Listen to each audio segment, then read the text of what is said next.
Hello, everybody. It's Dave Neal, stand-up comic and host of Bachelor Nation News, and we have a Bachelorette recap to get ready for right this moment. Did you watch last night's episode of The Bachelorette? Week 3, I thought it was pretty good, actually. Your standard early to mid-season drama. Who's here for the right reasons? Brayden becomes the new Olivia, the new Thomas. You know, the early front-runner that other people think, oh, he's having too much fun around the house. He must be a bad guy. We're going to get into all this right now. Do me a solid. Follow me on Instagram at DNeals. I'm also on Patreon. I'll be live at the 10 a.m. hour, patreon.com/Dave Neal.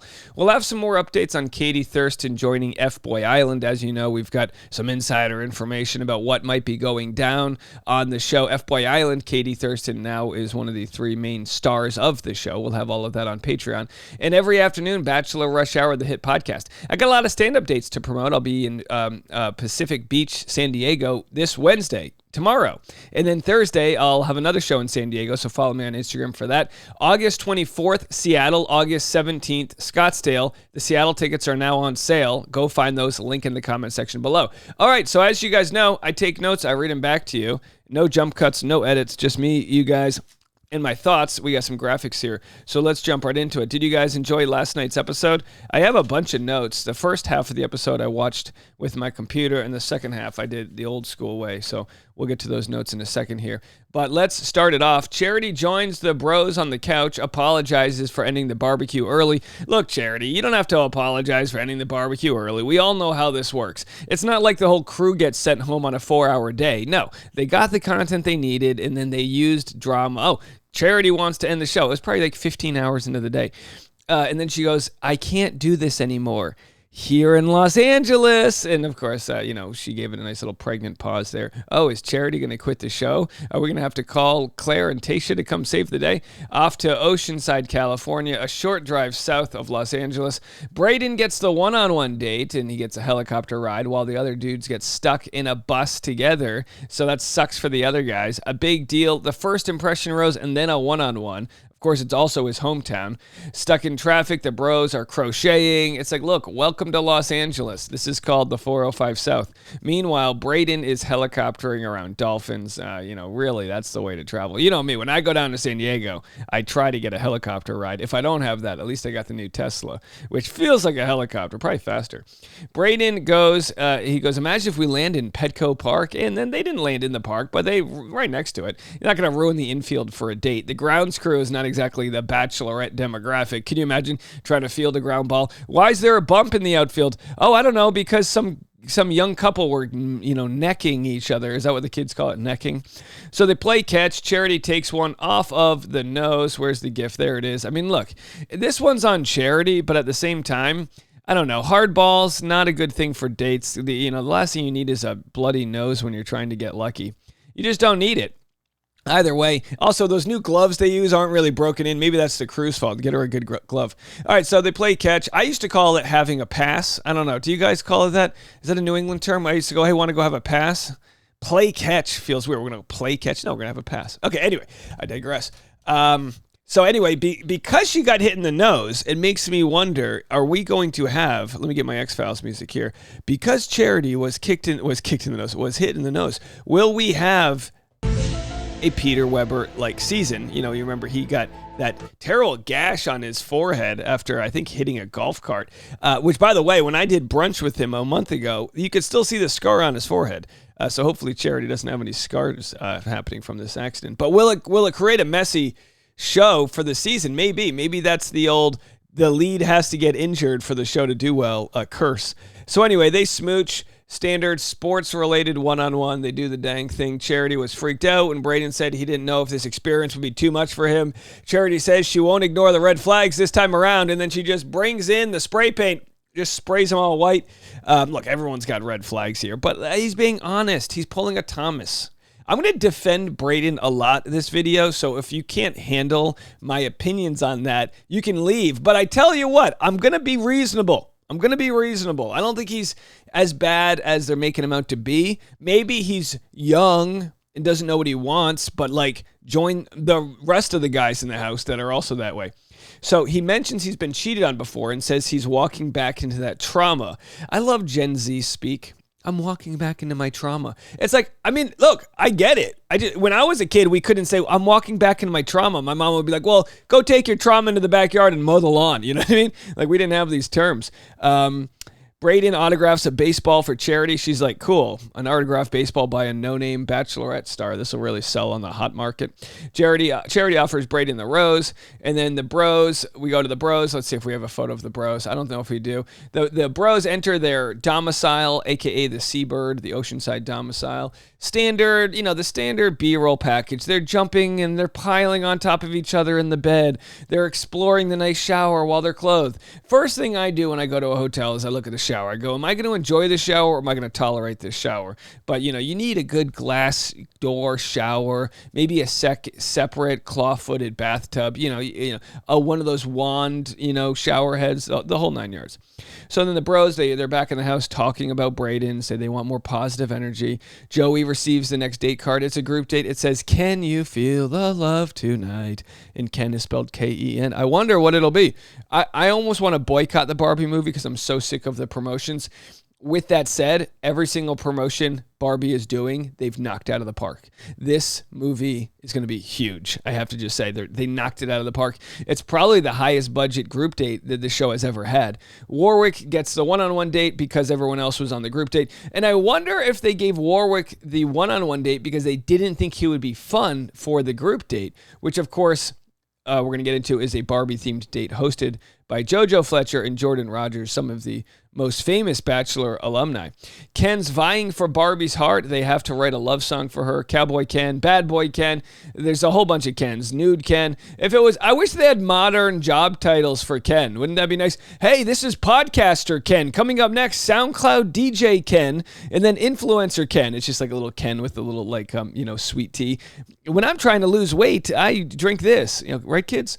All right, the Barbie Beach concert, huge budget. Man, these guys sound horrible. Somewhere, if you're Connor, Brennan, or any number of the country musicians that have been on the show, even Jed, you're like, gosh, anyone else would have been better, but the people they put on. The wrestler did okay, Caleb, but he hit a couple notes, but he also missed a lot of notes. If that was a driving class, he wouldn't have passed. He would have hit the pedestrians. He would have run over, a dog. It would have been a mess. Yeah, sure. He hit a couple notes, but he also hit a couple wrong notes. All right. Double Denim Ken, a.k.a. Sean, kisses Charity in front of everybody. That's a big no-no. I don't know if I have a photo. There it is. Kisses in front of everybody. The crowd goes wild. And then he gets the after party date, which is ridiculous because he sang horribly. But, of course, she was into him more than Caleb. And then the other Kens sulk. Sean joins the other Kens singing, and everyone is sad that Sean's happy. And remember, afterwards, he comes in like, skippity-doo-dah, skippity-day, double denim Ken gonna have a play. And then the other one's like, not on my watch, you're not. Aaron S. calls him a dumbass and says if Charity wants a real man who can go wakeboarding and go fishing, he's the guy. And Charity's like, I think I'll pass. Now, no offense to wakeboarding and fishing, but, next thing you know, you got to deal with political flags being flown around, and it's like, you can imagine, the wakeboarding is not political. Aaron tells Sean to have a slice of humble pie and act like he has been there before. And, of course, the thought from everyone is, nobody's been there before. We're not Blake Moynes. We're not Nick Viall. We don't come in with 7 different, IMDb credits of Bachelor shows that we've been on. All right, so let's go to my personal notes here.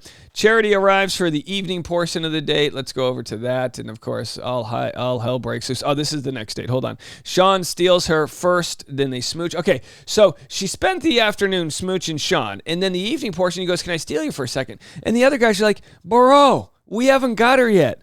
And then Charity brings Dotton up to her. Well, hold on. They do a smooch. John and others said it was disrespectful, but blocked out the noise, so everyone felt it was disrespectful, but they're like, whatever. Then Charity brings Dotton up to her room, and he says he feels so special.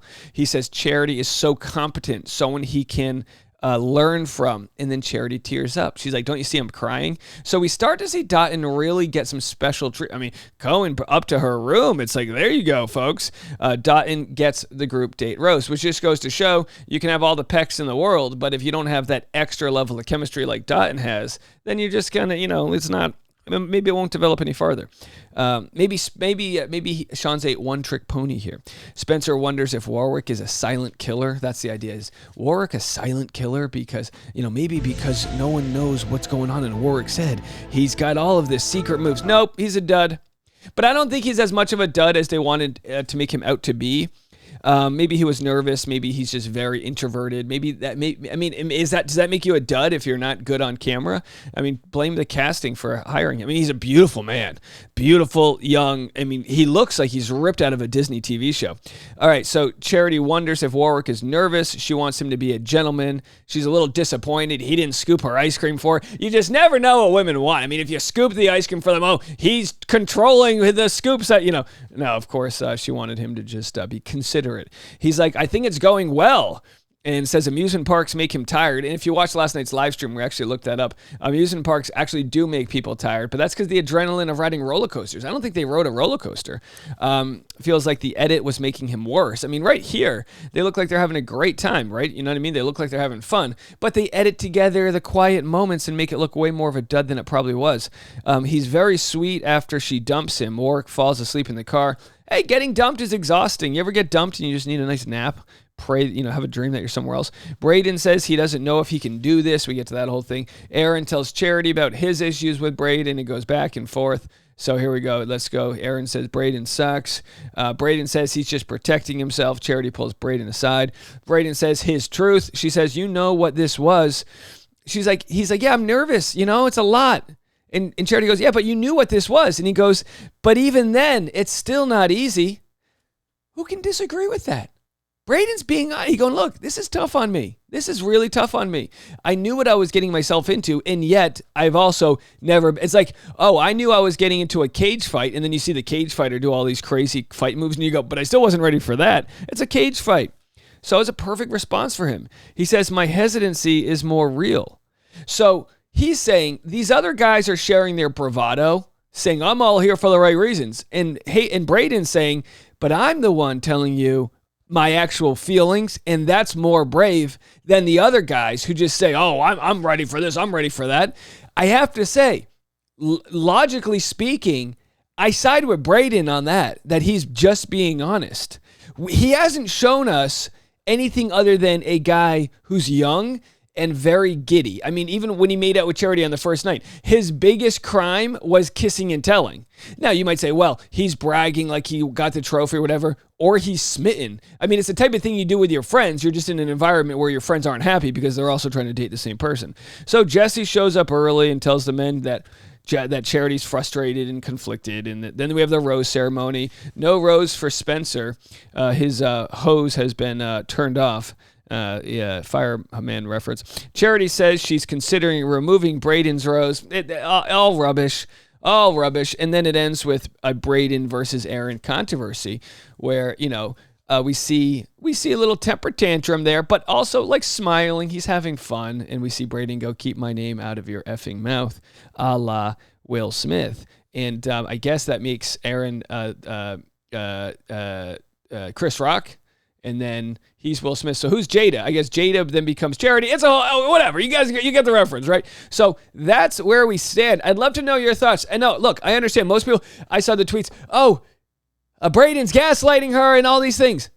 Is he? What's going on? Leave a comment. I'd love to know your thoughts. You heard mine. We'll talk to you. More content coming your way. Right after this, don't forget this afternoon, Bachelor Rush Hour, the hit podcast. Unique and brand new content always on the podcast. Always new, fresh content for you there. So if you haven't checked it out already, link in the comment section below. And check out my Instagram for those stand-up dates. We'll be back right after this.